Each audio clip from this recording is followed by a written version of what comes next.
Poignée de main, particulièrement scrutée.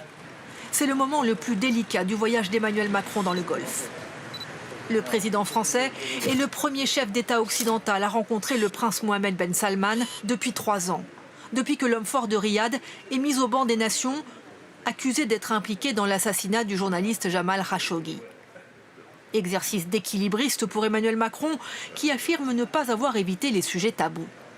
Nous avons pu évoquer évidemment la question des droits de l'homme, évidemment la sensibilité de la communauté internationale, les réactions suite à ce qui avait pu se passer aux situations particulières que nous connaissons et que nous suivons. Et donc ça a été un échange direct, je l'espère efficace. Pour le président français, impossible de peser dans le Golfe, région sous tension, sans parler à l'Arabie saoudite, au risque de choquer. Derrière ces poignées de main critiquées, c'est son rôle stratégique, militaire et économique que la France veut affirmer.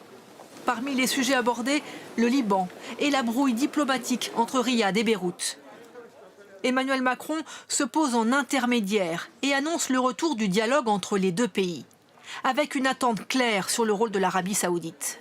Le président Macron voudrait qu'elle réouvre le robinet de l'aide au Liban qui est en très mauvaise situation. Le Liban est au bord de la faillite et toute aide qui sera apportée au Liban viendra accorder une respiration à ce pays très lié à la France mais qui est dans une situation catastrophique.